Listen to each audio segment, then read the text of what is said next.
사랑하고 축복합니다. 한번 인사 나누도록 하겠습니다. 네, 사랑하고 축복합니다. 네, 축복합니다. 네, 반갑습니다. 이제 3월달 중반으로 달려가고 있습니다. 날씨가 많이 풀린 것 같습니다. 봄의 기운이 느껴지는 그런 한 주간이었던 것 같습니다. 여러분, 이 하나님의 은혜가 이 봄 같은 그런 기운, 이런 기운과 같이 여러분 삶 속에 임하시길 예수님으로 축원드립니다. 네. 오늘은 빛과 구원의 하나님이라는 제목으로 말씀을 나누도록 하겠습니다. 태어나서 처음으로 비행기를 타보는 어린 소녀가 있었어요. 비행기에서 내려다보는 창공과 모든 광경들은 신기하고 놀라운 모습들이었습니다. 참 여행으로 마음이 들떠 있었어요. 그런데 여행 도중 비행기가 갑자기 공중에서 불연속성을 만나게 되었습니다. 여러분, 불연속성이라는 것은 무엇이냐면 일종의 공기나 진공 상태로 밀도나 온도, 습도, 풍속, 풍향 등의 기상 요소가 다른 두 기층이 대립되는 상태입니다. 이때 일어나는 현상은 무엇이냐면 비행기가 갑자기 10에서 20m씩 급작스럽게 하강하게 되고 기체가 안정을 잃게 됩니다. 기내에 있던 손님들은 모두 놀라서 사색이 되어가죠. 저는 아직 경험을 못 해봤는데 많은 사람들의 경험을 보면 그때 참 두렵다 합니다. 그래서 어떤 사람들은 회개기도도 하고요, 소리도 지르고 두려움으로 그렇게 그 시간들을 보낸다고 합니다. 그러나 이상하게도 이 처음 비행기를 타는 이 어린 소녀는 심하게 요동치며 비행기가 그렇게 갑자기 추락할 때 두려움을 느끼지 아니했어요. 무척 재미있는 표정을 짓고 그 시간들을 보냈어요. 대부분의 사람들은 두려움과 공포에 떨고 있는데 이 소녀는 그러지 않았어요. 마음을 가라앉힌 후에 그 소녀에게 다가가서 물었어요. 많은 어른들도 그렇게 놀라서 그렇게 두렵고 그러는데 너는 왜 그렇게 두렵지 않냐고, 떨리지 아니하더냐, 무섭지 않더냐 물었어요. 그랬더니 그 아이가 대답하는 그 한마디 대답, 참 의미가 있어요. 내가 왜 두렵지 않냐면요, 이 비행기를 조종하고 있는 분이 제 아빠거든요. 그랬어요. 유능한 능력을 가진 아빠가 조종사라는 이 사실 하나만으로도 비행기가 요동할 때 두려워하지 않았어요. 많은 사람들은 그 두려움에 휩싸였지만 이 어린 소녀는 자기 아빠가 지금 이 비행기를 조종하고 있기에 그 두려움이 두려움으로 다가오지 않았다는 것입니다. 누굴 믿었습니까? 아빠를 믿었다. 아빠에 대한 믿음이 그 두려움을 이겨낸다는 것입니다. 여러분, 두려워하십니까? 두려움이 있으십니까? 이 어린아이가 저 조종사가 아빠이기 때문에 그 두려움을 이겨냈듯이 우리의 영원한 아버지 되신 그 하나님을 믿고 바라고 의지하시고 여러분에게 닫혀있고 여러분들이 지금 겪고 있는 두려움을, 어려움을 이겨내시길 예수 이름으로 축원드립니다. 그 하나님에 대한 믿음과 그 하나님에 대한 확실한 간증과 확실한 확신이 있다는 그 어떤 것도 이겨낼 수 있다는 것입니다. 네. 할렐루야. 아멘. 지금 다윗의 고백이 이런 고백이에요. 지금 다윗의 상황은 어떤 상황이죠? 자기의 살을 먹으려고, 이 말은 좀 참 격한 표현이지만 자기를 죽이려고 하는 그 대적들, 이 대적은 반역이었어요. 누가요? 자기의 아들이 반역을 했다는 것입니다. 그래서 지금 도망가고 쫓기는 신세예요. 그런 위기 상황에 있어서, 그런 두려움에 있어서 그 두려움을 이겨낼 수 있는 그 방법의 해결을 지금 다윗은 어디에서 찾고 있는 것인가? 이것이 바로 오늘 저와 여러분들이 함께 나눌 설교의 주 포인트라는 것입니다. 다윗이 해결한 두려움의 방법. 첫 번째로는 빛과 구원의 하나님을 고백하였습니다. 따라합시다. 빛과 구원의 하나님을 고백합시다. 여러분, 이 빛은 일반적인 우리가 느끼는 이러한 빛이 아니죠. 빛에 대한 성경적인 증언들을 한번 우리가 살펴볼 필요가 있다는 것입니다. 창세기 1장 3절에서 4절 보면 태초에 하나님이 어떻습니까? 이르시되 빛이 있으라 하매 빛이 있었고 빛이 하나님이 보시기에 좋았더라 라는 이 빛에 하나님이 창조하신 이 빛으로 시작되었습니다. 이 자연적인 빛일 수 있죠. 그런데 성경을 쭉쭉 보다 보면 이 하나님이 창조하신 이 빛은 나중엔 무엇으로 변하냐면 이사야 9장 2절에 보면 흑암에 행하던 백성이 큰 빛을 보고 사망의 그늘질 땅에 거주하던 자에게 빛이 비추어다 라고 했습니다. 이 말씀이, 이 빛이 구체적으로 표현된 말씀은 무엇이냐면 요한복음에 보면 그가 태초에 하나님과 함께 계셨고 만물이 그로 말미암아 지은 바 되었으니 지은 것이 하나도 그가 없이 된 것이 없느니라. 그 안에 생명이 있었으니 이 생명은 사람들의 빛이라. 그렇습니다. 태초에 하나님이 창조하셨고 그 빛으로 시작된 이 빛은 모든 하나님 보시기에 모든 것을 비추는 이 빛, 어두움을 물리치시고 어두움을 이기신 이 빛, 이 빛이 성경의 역사를 통해 시작에 보면 바로 그 빛은 예수 그리스도를 말씀하고 있습니다.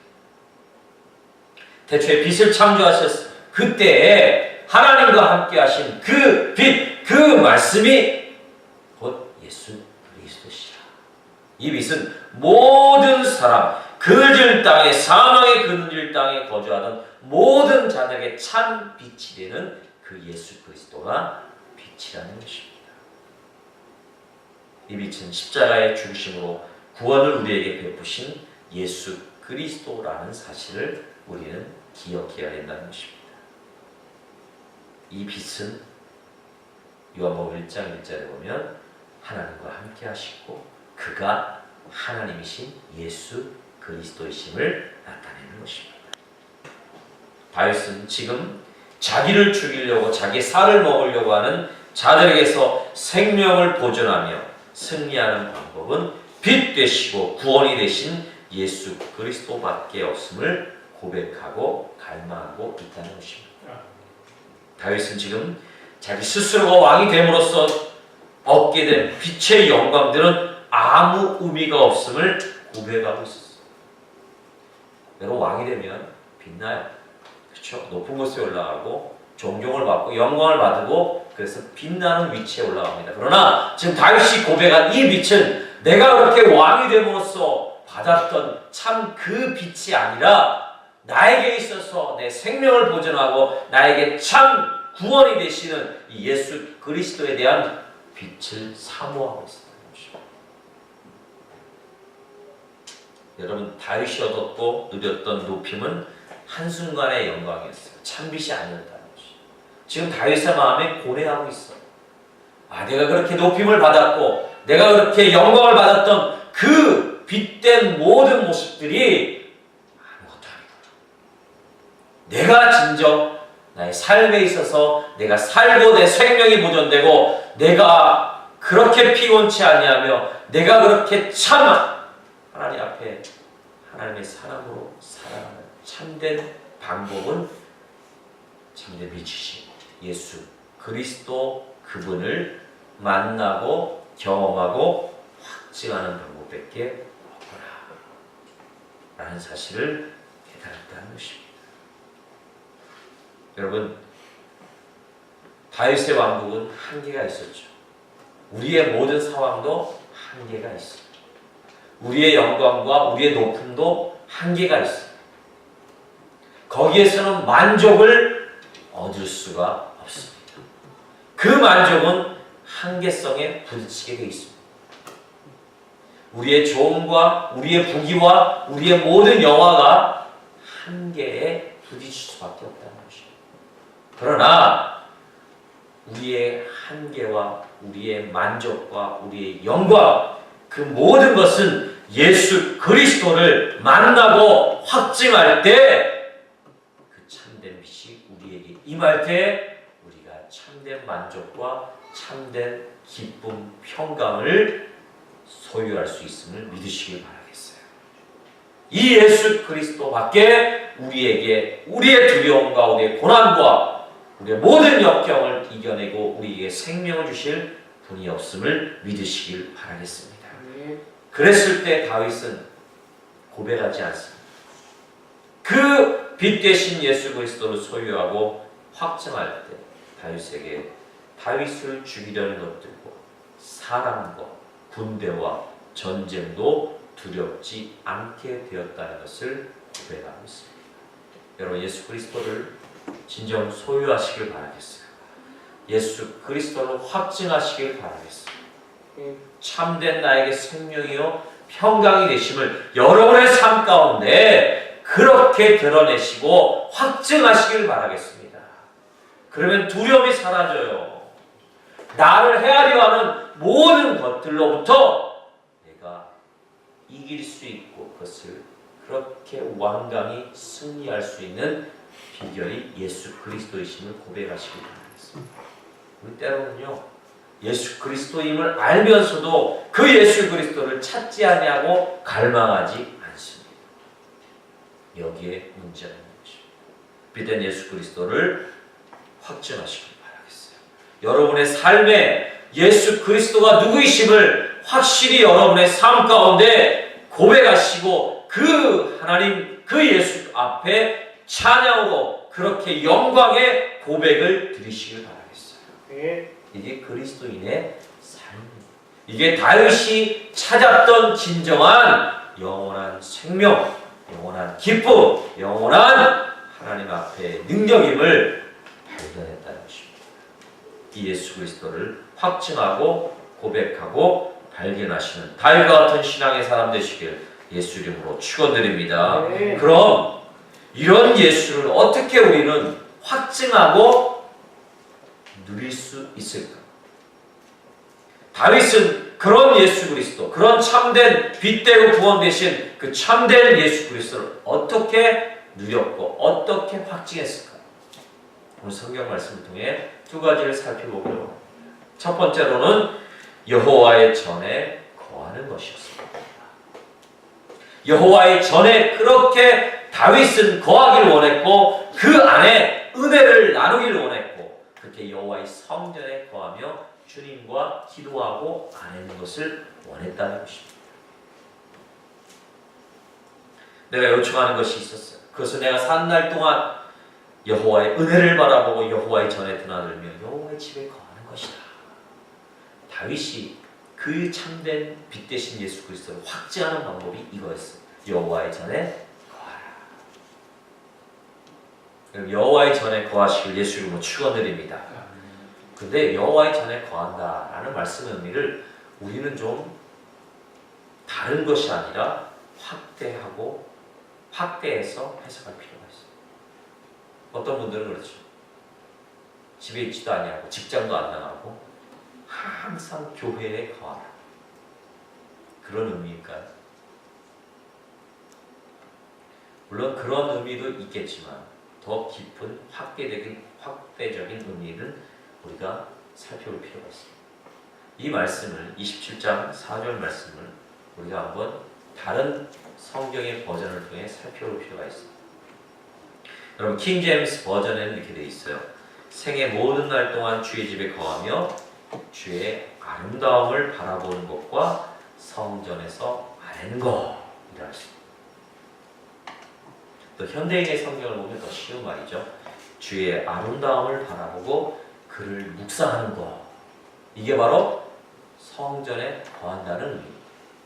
또 새 번역에 보면 주의 자비로움을 보는 것과 주님과 의논하여 사랑하는 것 라는 말씀을 의미가 있습니다.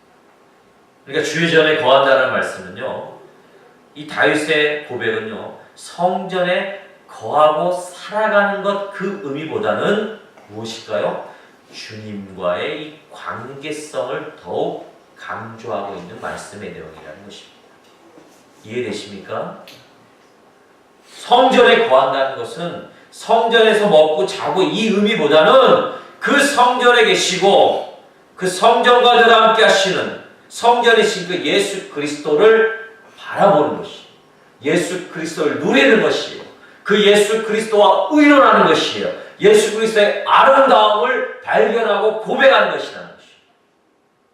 그러니까 예수 그리스도와의 관계가 그 예수 그리스도의 그 관계성을 통하여서 예수 그리스도를 확증할 수 있다는 것입니다. 우리가 모여 예배드리는 이곳은 교회이지만 정확히 얘기하면 뭐죠? 예배당입니다. 성전은 예배당과 함께 거룩한 성도들이 모여 있는 그곳이 바로 교회인 것입니다. 여러분, 주님을 확증하길 원하신다면 주님과의 이 관계성이 중요하다는 것입니다. 여러분, 주님과 주님의 아름다움을 보면서 주님의 아름다움을 바라보면서 그렇게 주님과 우리의 모든 삶의 문제들을 서로 의논할 수 있는 이 주님과의 관계, 그럴 때 예수 그리스도가 우리 안에 확증된다는 사실입니다. 네.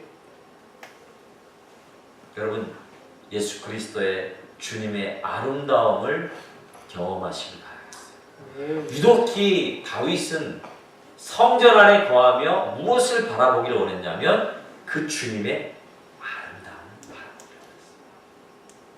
이 여러 가지 성경의 고지를 보면 주님의 아름다움을 바라봐야 된다고 얘기하고 있어요. 여러분, 이 아름다움을 바라본다는 의미가 어떤 의미일까요? 주님의 외모를 예수님의 외모의 아름다움을 바라봐야 됩니까? 그건 아니죠. 여러분, 주님의 예수 그리스도의 아름다움을 발견할 수 있는 요소가 무엇일까요? 참 아름다워. 여러분, 눈에 보이는 것을 보고 아름답다고 얘기할 수 있죠. 그렇죠? 여러분, 해가 딱 뜰 때 그때 아름답다 하나요? 해가 질 때 참 아름답죠. 또 아름다운 것은 참 자연의 그 꽃과 나무들, 자연의 것들을 바라보면 참 아름답다. 아름다워요. 우리 눈에 보기에 아름다운 것들은 우리 머리 인식 속에서 다 머리가 인식하고 있는 저건 아름다운 거야. 야, 새가 날아가고 해가 질 때, 밝게 질 때 참 아름다워. 우리의 인식된 가운데 아름다움을 고백할 수 있죠. 그러나 예수 그리스도를 통하여 우리가 아름답다고 고백할 수 있는 요소가 무엇이냐? 그 근원이 무엇이냐? 그 근본이 무엇이냐? 그 이유가 무엇이냐? 여러분, 예수 그리스도의 무엇을 바라보고 우리는 아름답다 고백할 수 있냐? 다른 말로 하면 예수가 나의 하나님이시오, 예수가 나의 능력이시오, 예수가 나의 생명이신 그 예수의 그 아름다움. 여러분, 아름다운 것은 내 모든 가치를 버려두고라도 그 아름다운 것을 추구하고 그것이 전부임을 고백하는 것이 아름답다고 얘기하는 것이죠. 그럼 예수가 우리에게 아름다운 이유가 무엇입니까? 그것은 십자가의 사랑입니다. 여러분, 그렇게 우리를 사랑하시고 나를 사랑하시고 그렇게 하나님 되신 그 예수가 이 세상에 인간의 몸을 입으시고 오셔서 십자가에서 가진 모욕과 고난을 받으시며 죽으셨던 그 죽으심의 십자가의 사랑이 바로 예수의 아름다움이에요. 그 십자가를 경험하고 그 십자가의 사랑을 내 안에 확증할 때 예수가 확증되는 것이고 그 아름다움의 가치를 우리는 발견할 수 있는 것이고 그 십자가의 사랑, 그 십자가의 사랑의 그 아름다움의 극치를 여러분이 사순절 기간에 확증하시기 바랍니다.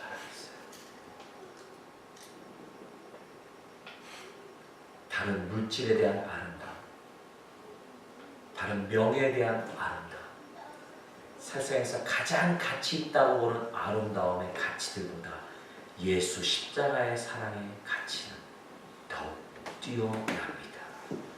그걸 경험하시고 여러분의 삶 가운데 발견하시고 친절하게 깨닫길 예수님 부탁드립니다. 이것이 교회예요.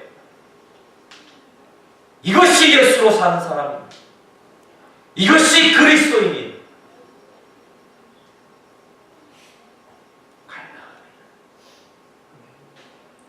지금 이 시간 이 강단에서 말씀 전하는 저도 그 예수의 사랑의 아름다움에 100% 훔치하지 못하고 있습니다. 고백합니다. 그러나 우리에게는 그 예수의 사랑, 그 십자가의 사랑을 갈망하는 이 갈망하는 자가 되어야 됩니다. 그럴 때 우리 안에 진정한 예수를 통한 삶이 묻어져 나오는 것입니다.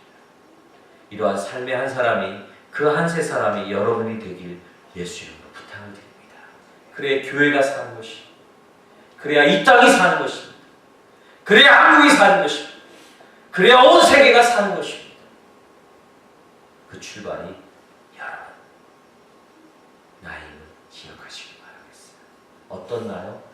예수의 그 십자가의 사랑의 아름다움에 내 모든 가치를 버리는 나인 것입니다.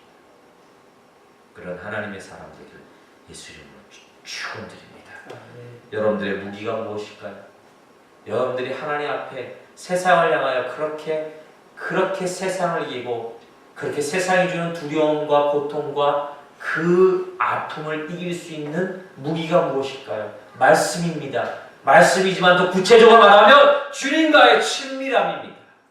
주님과의 교제입니다. 교제라 함은 그분이 있고 내가 있으므로 서로 산시라도 교제가 끊어지지 아니하고 주님과 동감하며 이야기하며 나누며 그 마음을 이기며 그 아름다움을 느끼며 그 아름다움 앞에 주님은 아름다우십니다 하고 고백하는 그 주님과의 이 친밀감, 교제가 무기인 것입니다. 다윗은 이 하나님과의 교제와 그 하나님과의 성전에서 나눔의 가장 자기가 누렸던 그 세상의 권위와 명예보다 뛰어나다는 것을 고백하고 있다는 것입니다. 그 고백이 우리 비전교회와 여러분들의 고백이 되길 예수 이름으로 축원드립니다. 두 번째로는요, 주의 얼굴을 찾는 자가 되어야 합니다. 주의 얼굴을 구하시길 예수 이름으로 축원드립니다. 오늘 다윗의 고백 중에 8절에 보면 너희는 내 얼굴을 찾으라 하실 때 내가 마음으로 주께 말하되 여호와여 내가 주의 얼굴을 찾으리이다 하였나이다. 여러분 예수 그리스도를 확증하는 방법은 주의 얼굴을 찾아야 됩니다. 할렐루야. 성경 구약에서는 하나님의 얼굴에 대한 의미를 살펴보면요, 민수기 6장 25절 26절에 보면 여호와는 그의 얼굴을 내게 비추사 은혜 베푸시기를 원하며 여호와는 그 얼굴을 내게로 향하여 드사 평강 주시기를 원하노라. 역대상 16장 11절 여호와와 그의 능력을 구할지어다 항상 그의 얼굴을 찾을지어다. 이 말씀을 의미해 하나님의 얼굴은 이스라엘 백성에게는 하나님의 능력을 의미합니다. 하나님의 얼굴을 구할 때 하나님의 능력이 임한다는 것입니다. 이스라엘의 가장 큰 불행은 바로 하나님께서 이스라엘 향해 얼굴을 돌리시는 것이었습니다. 하나님의 능력과 은혜가 단절된 것이 하나님의 얼굴을 돌리시는 것이었습니다. 그러니까 이스라엘 백성은요, 주의 얼굴, 하나님의 얼굴을 구함으로 하나님의 능력이 늘 그 가운데 임하기를 간절히 바람으로 하나님의 얼굴을 구했다는 것입니다. 어떻게 보면 하나님의 얼굴을 보았다는 것은 죽음의 의미예요, 이스라엘 백성. 그러나 하나님의 능력을 그렇게 매일 바라며 사는 이스라엘 백성, 즉 이스라엘은 하나님의 능력이 아니면 하나님의 얼굴을 구하지 아니하면 죽는 민족이었어요. 돈이 없어서 먹을 것이 없어서 죽는 것이 아니라 하나님이 이스라엘 백성에게 능력을 베푸시지 아니하시면 죽는 줄 알았다. 이게 생명인 줄 알았다. 이걸 생명과도 이렇게. 여러분 하나님의 능력을 구하시기 바라겠어요. 하나님의 얼굴을 돌리심이 가장 큰 불행임을 기억하시길 바라겠습니다. 다윗의 고백, 시편 50편에 그가 죄를 지었고 하나님 앞에 나 죄에 대한 징벌 다 받겠습니다. 그러나 주님, 나를 외면하지 마십시오. 주의 얼굴을 돌리지 마십시오. 주의 신이 나를 떠나게 하지 마십시오. 이게 가장 큰 불행이었다는 것입니다. 여러분, 주의 얼굴을 구할 때, 하나님의 얼굴만을 구할 때 우리가 예수 그리스도를 확증할 수 있음을 믿으시길 바라겠습니다. 그럼 하나님의 얼굴을 보고 하나님의 능력을 경험하는 자들은 어떤 자들입니까? 시편 11편 7절 말씀에 보면 여호와는 의로이사 의로운 일을 좋아하시나니 정직한 자는 그의 얼굴을 배우리로다. 시편 17편 15절에 보면 나는 의로운 중에 주의 얼굴을 배우리니 깰 때의 주의 영상으로 만족하리이다. 시편 22편 24절에 그는 공고한 자의 공고를 멸시하거나 싫어하지 아니하시며 그의 얼굴을 그에게 숨기지 아니하시고 그가 울부짖을 때 들으셨도다. 시편 24편 4절에 보면 그 손 곧 손이 깨끗하며 마음이 청결하며 뜻을 허탄한 데 두지 아니하며 거짓 맹세하지 아니하는 자로다. 그는 여호와께 복을 받고 구원의 하나님께 의를 얻으리니 이는 여호와를 찾는 족속이요 야곱의 하나님의 얼굴을 구하는 자로다. 할렐루야. 여러분, 주의 얼굴을 구하는 자들의 삶에는 의로움이 있습니다. 의로운 자가 주의 얼굴을 구하며 주님께서 그에게 주의 얼굴을 돌리신다는 것입니다. 또 공고한 자의 공고, 거짓, 손이 깨끗하며 거짓을 행하지 아니하는 그런 자들에게 하나님께서 하나님의 얼굴을 돌리시고 하나님 되심을 드러내신다는 사실입니다. 저를 보십시오. 마태복음 5장 8절에 보면 결론적으로 마음이 청결한 자는 복이 있나니 저희가 누굴 볼 것이라 했습니까? 하나님. 그럼 마음이 청결하십니다. 할렐루야. 마음을 청결하게 하는 방법이 무엇일까? 어떤 사람들이 옛날에 보면 알코올을 먹어가지고 속을 깨끗하게 한다는 그런 말이 있죠. 그게 아니죠. 마음이 청결한 자, 의로운 자야. 하나님을 보는 자는 의로운 자야. 마음이 청결한 자. 여러분, 마음이 청결하다는 것은 무엇일까? 이것은요, 겉으로 보이는 외적인 것에 치중하지 아니하는 사람이에요. 마음이 청결하다는 것은 이 내적인 모습들이 깨끗하다는 뜻이죠. 내적으로 깨끗하다는 것은 우리 신앙적으로 무슨 말일까요? 뭐 세상 사람들은 죄를 안 짓고 참 청결하고 정직한 말, 순한 말, 아주 올바른 말을 사용하는 사람들, 심성이 고운 사람이죠.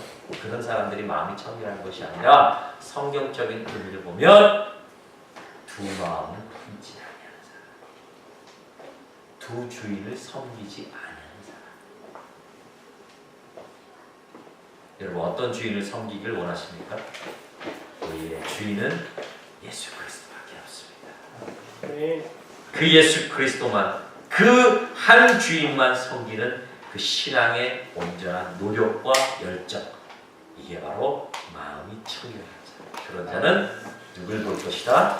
하나님을 볼 것이다. 할렐루야. 이러한 하나님의 얼굴을 구하고 그 하나님의 얼굴 앞에 예수 그리스도의 그 십자가의 의로 말미암아 깨끗함으로 이제 그 예수 그리스도만이 나의 생명 되시고 나의 주인 되심을 확증하고 고백하며 그 삶을 살아가는 자, 그 자가 하나님을 볼 것입니다. 결론을 맺겠습니다. 여러분, 두려움이 있으시고 빛되시고 구원 되신 예수 그리스도를 믿으시길 바라겠어요. 믿는 것에서 더 나아가 부활하신 예수 그리스도를 확증하시길 바라겠습니다. 확증하는 자에게는 두려움을 이길 수 있는 능력이 임하는 것입니다. 우리 기독교가 그렇게 하나님 앞에, 그렇게 세상 앞에 가장 강력한 종교가 그런 하나님을 믿는 사람들이 되기 위해서는 아는 것에 그치는 것이 아니라 그 예수 그리스도를 그대로 삶에 확증하며 살아가는 이 삶의 모습이 우리들에게 필요한 것이에요. 그럴 때 부활하신 그 기적의 능력, 부활하신 그 능력의 그 예수 그리스도가 우리를 강하게 하실 것입니다. 우리를 이기게 할 것입니다. 우리 우리를 두려움이 없는 존재로 만드실 것입니다. 아멘. 그 삶의 모습으로 지나온 세월보다 앞으로의 시간들을 그렇게 주님을 확증하며 그렇게 강한 하나님의 군사가 되어가는 그런 성도들 되시길 예수 이름으로 축원드립니다. 아멘. 기도하겠습니다. 하나님 감사합니다.